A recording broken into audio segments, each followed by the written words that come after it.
Kebun anggur Nabot. Sesudah itu terjadilah hal yang berikut. Nabot orang Yizreel mempunyai kebun anggur di Yizreel, di samping istana Ahab raja Samaria. Berkatalah Ahab kepada Nabot, "Berikanlah kepadaku kebun anggurmu itu, supaya kujadikan kebun sayur, sebab letaknya dekat rumahku. Aku akan memberikan kepadamu kebun anggur yang lebih baik daripada itu sebagai gantinya, atau jikalau engkau lebih suka, aku akan membayar harganya kepadamu dengan uang." Jawab Nabot kepada Ahab, "Kiranya Tuhan menghindarkan aku daripada memberikan milik pusaka nenek moyangku kepadamu." Lalu masuklah Ahab ke dalam istananya dengan kesal hati dan gusar karena perkataan yang dikatakan Nabot orang Israel itu kepadanya, "Tidak akan kuberikan kepadamu milik pusaka nenek moyangku." Maka berbaringlah ia di tempat tidurnya dan menelungkupkan mukanya dan tidak mau makan.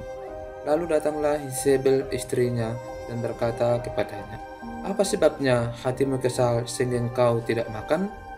Lalu jawabnya kepadanya, "Sebab aku telah berkata kepada Nabot orang Israel itu, berikanlah kepadaku kebun anggurmu dengan bayaran uang, atau jika engkau lebih suka, aku akan memberikan kebun anggur kepadamu sebagai gantinya."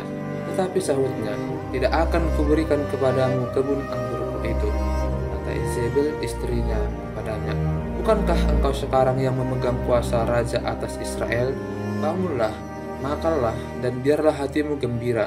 Aku akan memberikan kepadamu kebun anggur Nabot orang Israel itu." Kemudian ia menulis surat atas nama Ahab, memeteraikannya dengan meterai raja, lalu mengirim surat itu kepada tua-tua dan pemuka-pemuka yang diam sekota dengan Nabot.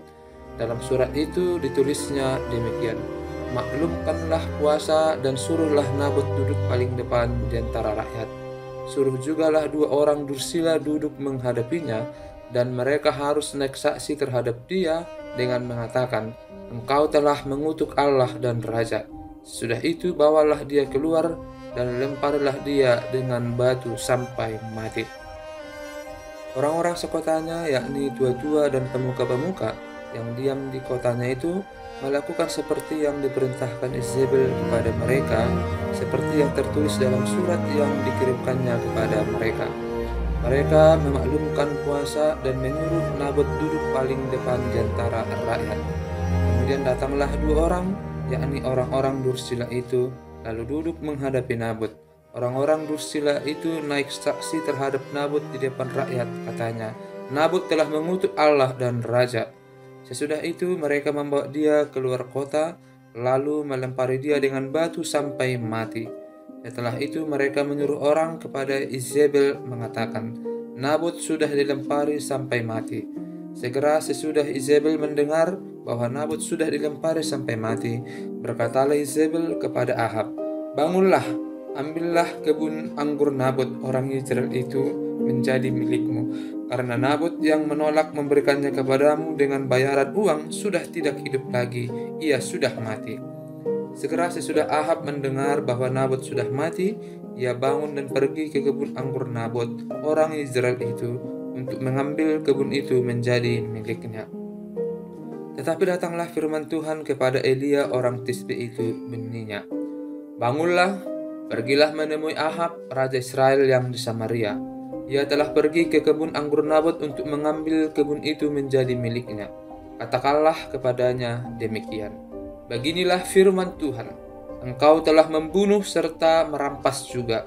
Katakan pula kepadanya, beginilah firman Tuhan, di tempat anjing telah menjilat darah Nabot, di situ jugalah anjing akan menjilat darahmu." Kata Ahab kepada Elia, "Sekarang engkau mendapat aku, hai musuhku?" Jawabnya, "Memang sekarang aku mendapat engkau, karena engkau sudah memperbudak diri dengan melakukan apa yang jahat di mata Tuhan. Sesungguhnya aku akan mendatangkan malapetaka kepadamu. Aku akan menyapu engkau dan melenyapkan setiap orang laki-laki dari keluarga Ahab, baik yang tinggi maupun yang rendah kedudukannya di Israel. Dan aku akan memperlakukan keluargamu sama seperti keluarga Yerobeam bin Nebat dan seperti keluarga Baesa bin Ahia, oleh karena engkau menimbulkan sakit hatiku, dan oleh karena engkau mengakibatkan orang Israel berbuat dosa. Juga mengenai Izebel, Tuhan telah berfirman, anjing akan memakan Izebel di tembok luar Israel. Siapa dari keluarga Ahab yang mati di kota akan dimakan anjing, dan yang mati di padang akan dimakan burung di udara.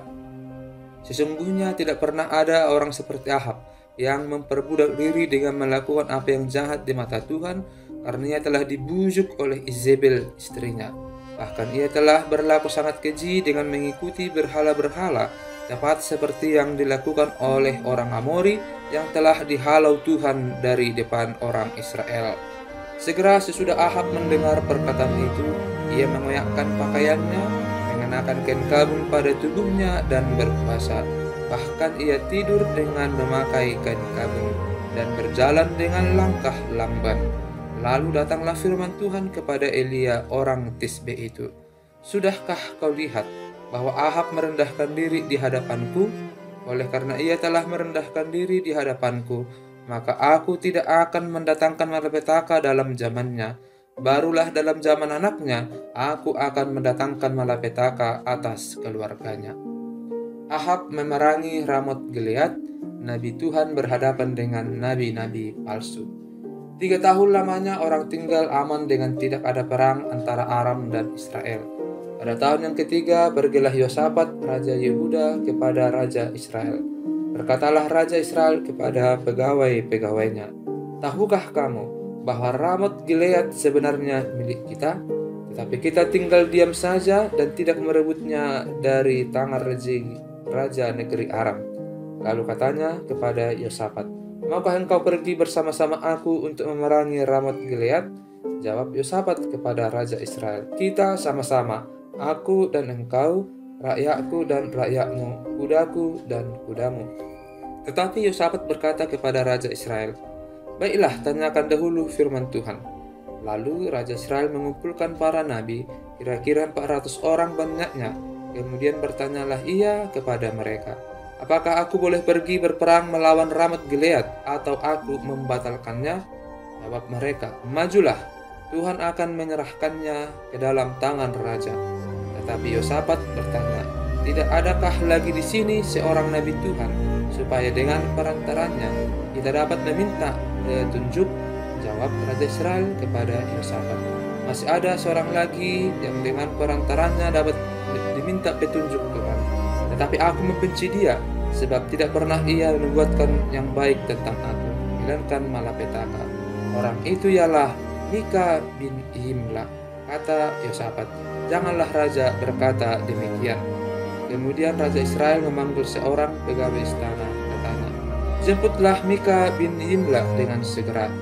Sementara Raja Israel dan Yosafat, Raja Yehuda, duduk masing-masing di atas tahtanya dengan pakaian kebesaran di suatu tempat pengirikan di depan pintu gerbang Samaria, sedang semua nabi itu bernubuat di depan mereka. Maka Zedekia bin Kenaana membuat tanduk-tanduk besi lalu berkata, beginilah firman Tuhan, dengan ini engkau akan menanduk Aram sampai engkau menghabiskan mereka.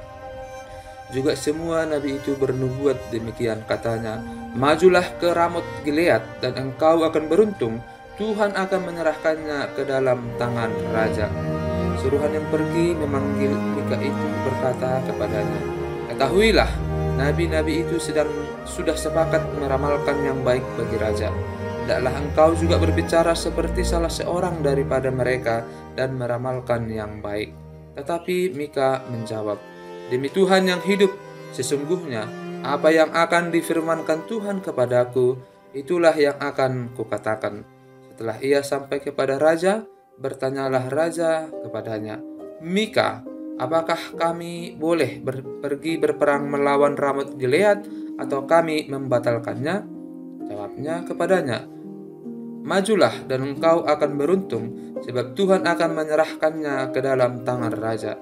Tetapi raja berkata kepadanya, sampai berapa kali aku menyuruh engkau bersumpah, supaya engkau mengatakan kepadaku tidak lain dari kebenaran demi nama Tuhan? Lalu jawabnya, telah kulihat seluruh Israel bercerai-berai di gunung-gunung seperti domba-domba yang tidak mempunyai gembala. Sebab itu Tuhan berfirman, mereka ini tidak punya Tuan, baiklah masing-masing pulang ke rumahnya dengan selamat." Kemudian Raja Israel berkata kepada Yosafat, "Bukankah telah kukatakan kepadamu, tidak pernah ia menubuatkan yang baik tentang aku, melainkan hanya malapetaka?" Kata Mika, "Sebab itu dengarkanlah firman Tuhan. Aku telah melihat Tuhan sedang duduk di atas tahtanya, dan segenap tentara surga berdiri di dekatnya, di sebelah kanannya dan di sebelah kirinya. Dan Tuhan berfirman, siapakah yang akan membujuk Ahab untuk maju berperang, supaya ia tewas di Ramot Gilead?" Maka yang seorang berkata begini, yang lain berkata begitu. Kemudian tampillah suatu roh, lalu berdiri di hadapan Tuhan. Ia berkata, "Aku ini akan membujuknya." Tuhan bertanya kepadanya, "Dengan apa?" Jawabnya, "Aku akan keluar dan menjadi roh dusta dalam mulut semua nabinya." Ia berfirman, "Biarlah engkau membujuknya, dan engkau akan berhasil pula. Keluarlah dan perbuatlah demikian. Karena itu, sesungguhnya Tuhan telah menaruh roh dusta ke dalam mulut semua nabimu ini, sebab Tuhan telah menetapkan untuk menumpahkan malapetaka kepadamu." Sesudah itu tampillah Zedekiah bin Kenaanah, ditamparnyalah pipi Mika serta berkata, "Mana boleh roh Tuhan pindah daripadaku untuk berbicara kepadamu?" Tapi Mika menjawab, "Sesungguhnya engkau akan melihatnya pada hari engkau lari dari satu kamar ke kamar yang lain untuk menyembunyikan diri." Berkatalah Raja Israel, "Tangkaplah Mika, bawa dia kembali kepada Amon, penguasa kota, dan kepada Yoas, anak raja, dan katakan, beginilah titah raja, masukkan orang ini dalam penjara, dan beri dia makan roti dan minum air serba sedikit, sampai aku pulang dengan selamat." Tetapi jawab Mika, "Jika benar-benar engkau pulang dengan selamat, tentulah Tuhan tidak berfirman dengan perantaranku." Lalu disambungnya, "Dengarlah, hai bangsa-bangsa sekalian." Sesudah itu majulah Raja Israel dengan Yosafat Raja Yehuda ke Ramot Gilead. Raja Israel berkata kepada Yosafat, "Aku akan menyamar dan masuk pertempuran, tetapi engkau pakailah pakaian kebesaranmu." Lalu menyamarlah Raja Israel, kemudian masuk ke pertempuran. Adapun Raja negeri Aram telah memberi perintah kepada para panglima pasukan keretanya, 32 orang banyaknya demikian, "Janganlah kamu berperang melawan sembarang orang, melainkan melawan Raja Israel saja." Segera sesudah para panglima pasukan kereta itu melihat Yosafat, mereka berkata, "Itu pasti Raja Israel." Lalu majulah mereka untuk menyerang dia, tetapi Yosafat berteriak. Segera sesudah para panglima pasukan kereta itu melihat bahwa dia bukanlah Raja Israel, maka undurlah mereka daripadanya. Tetapi seseorang menarik panahnya dan menembak dengan sembarangan saja, dan mengenai Raja Israel di antara sambungan baju jirahnya. Kemudian ia berkata kepada pengemudi keretanya, "Putar, bawa aku keluar dari pertempuran, sebab aku sudah luka." Tetapi pertempuran itu bertambah seru pada hari itu, dan raja tetap ditopang berdiri di dalam kereta berhadapan dengan orang Aram itu, sampai ia mati pada waktu petang. Darahnya mengalir dari lukanya ke dalam palung kereta. Kira-kira pada waktu matahari terbenam, terdengarlah teriakan di sepanjang barisan tentara itu, "Masing-masing ke kotanya, masing-masing ke negerinya, raja sudah mati." Maka pulanglah mereka ke Samaria, lalu mereka menguburkan raja di Samaria. Ketika kereta itu dicuci di tepi telaga Samaria, maka darah raja dijilat anjing, sedang perempuan-perempuan sundal mandi di tempat itu, sesuai dengan firman Tuhan yang telah diucapkannya. Selebihnya dari riwayat Ahab dan segala yang dilakukannya, serta istana gading dan segala kota yang didirikannya, bukankah semuanya itu tertulis dalam kitab sejarah raja-raja Israel? Demikianlah Ahab mendapat perhentian bersama-sama dengan nenek moyangnya. Maka Ahazia anaknya menjadi raja menggantikan dia. Yosafat Raja Yehuda. Yosafat anak Asa menjadi raja atas Yehuda dalam tahun keempat zaman Ahab Raja Israel. Yosafat berumur 35 tahun pada waktu ia menjadi raja, dan 25 tahun lamanya ia memerintah di Yerusalem. Nama ibunya ialah Azuba, anak Silhi. Ia hidup mengikuti jejak Asa ayahnya. Ia tidak menyimpang daripadanya dan melakukan apa yang benar di mata Tuhan. Hanya bukit-bukit pengorbanan tidak dijauhkan. Orang masih mempersembahkan dan membakar korban di bukit-bukit itu. Dan Yosafat hidup dalam damai dengan Raja Israel. Selebihnya dari riwayat Yosafat dan kepahlawanan yang dilakukannya dan bagaimana ia berperang, bukankah semuanya itu tertulis dalam kitab sejarah Raja-Raja Yehuda? Dan sisa pelacuran bakti yang masih tinggal dalam zaman Asa ayahnya dihapuskannya dari negeri itu. Tidak ada raja di Edom, karena itu yang menjadi raja ialah seorang kepala daerah. Yosafat membuat kapal-kapal Tarsis untuk pergi ke Ofir mengambil emas, tetapi kapal-kapal itu tidak jadi pergi ke sana, sebab kapal-kapal itu pecah di Ezion Geber. Pada waktu itu Ahazia, anak Ahab, berkata kepada Yosafat, "Baiklah, anak buahku pergi bersama-sama anak buahmu dengan kapal-kapal itu." Tetapi Yosafat tidak mau.